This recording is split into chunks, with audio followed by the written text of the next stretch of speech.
Assalamu alaikum. Welcome to my channel all about chemistry.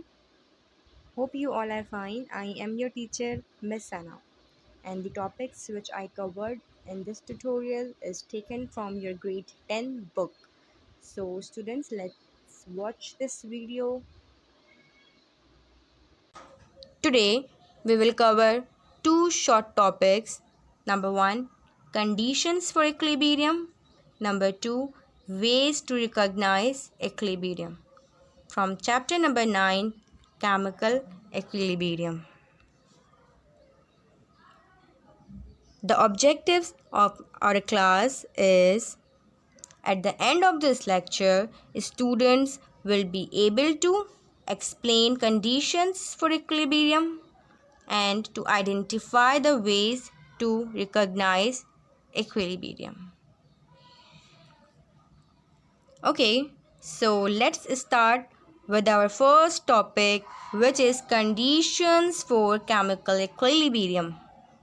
Equilibrium is reached whether the pure reactants, pure products, or a mixture of reactants and products is initially placed in a closed container.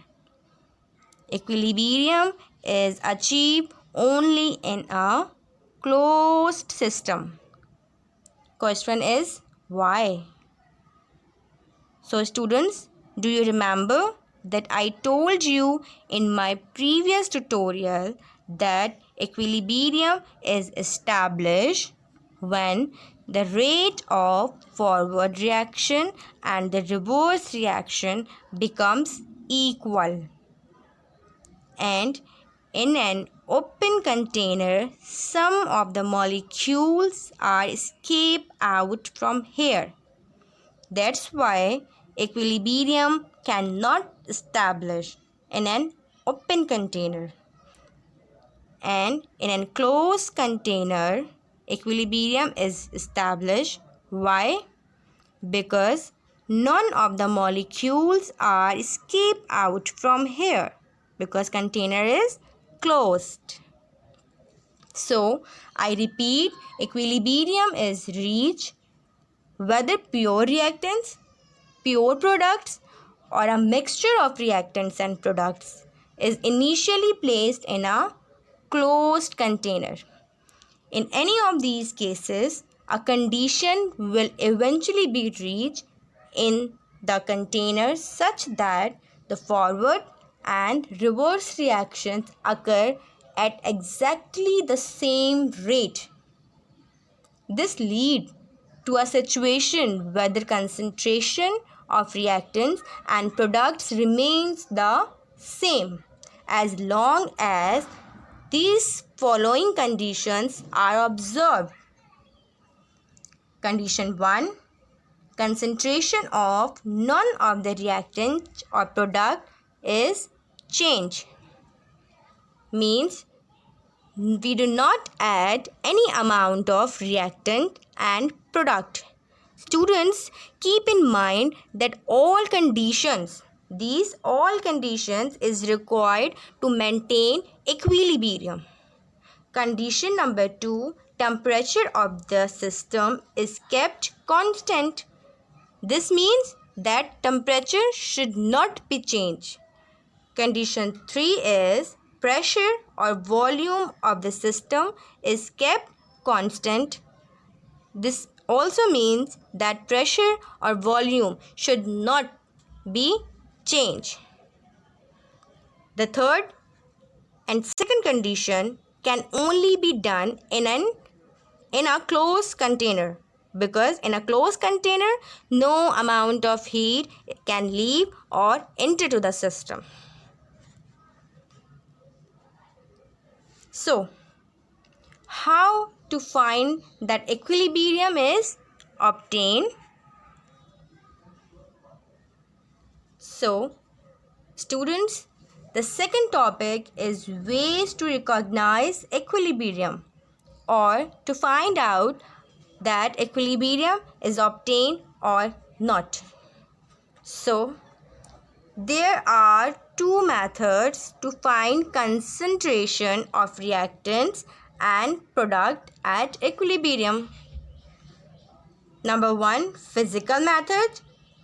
Number 2, chemical method. In a physical method, we use the technique spectroscopy. In an spectroscopy, we deal with the absorption property, which is a physical property. That's why it is called physical method. In chemical method, we deal with the technique titration. Students, you will learn these method in detail in your grade 11th. Students, this both method is helping out to find out the concentration of reactants or products.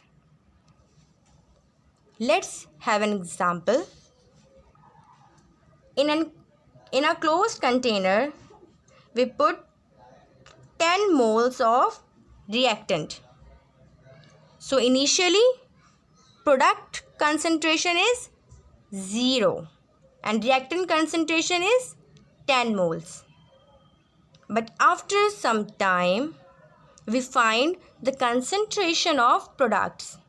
For example, in first observation, we find the concentration of product is 2 moles and reactant concentration is 8 moles.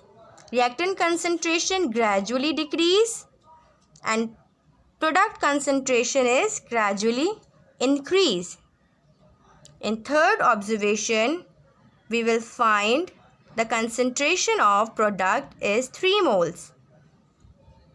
In fourth observation, we will find the concentration of product 4 moles and reactant is 6 mole. In fifth observation, we will find the concentration of product 4 and reactant is 6. And in last observation also we can find the concentration of product is 4 moles. So, this means that product concentration is kept constant. Product concentration is not increasing. This is the actual concentration of product at equilibrium. We will start from 10 moles of reactant and at equilibrium we will find the concentration of reactant 6 mole and find the concentration of product 4 moles. So, by putting these values of concentration in Kc expression, concentration of product over concentration of reactant, so we will be able to find out the concentration. So, by using two methods, we will find the concentration and find the value of Kc.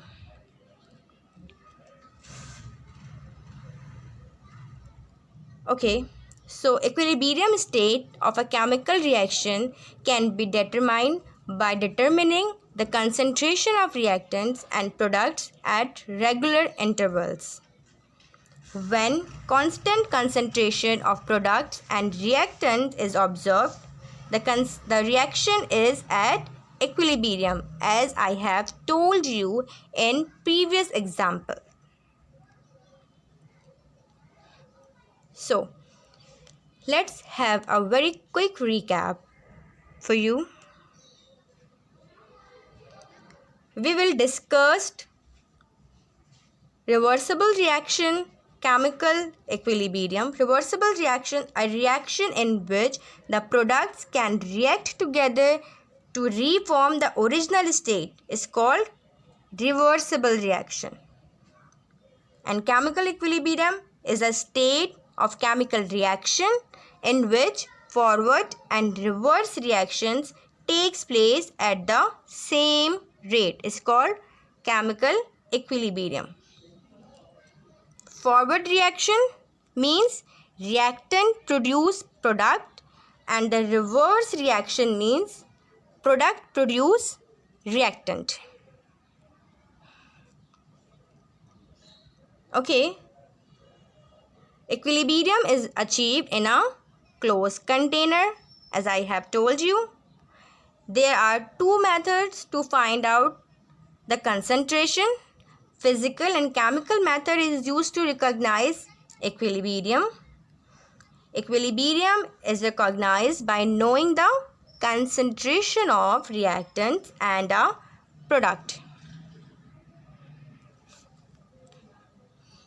Okay, students, so there is an assignment for you. Number 1 is state a condition for equilibrium. Question number 2, state the ways that equilibrium can be recognized. Question number 3, why equilibrium is achieved in a closed container. Okay, so I hope you all have understood the concepts very clearly. So thank you so much. It's all about from my side. Solve the given assignments for better understanding. So thank you so much. Allah Hafiz. And yeah, don't forget to like, share and subscribe my channel. Okay, Allah Hafiz.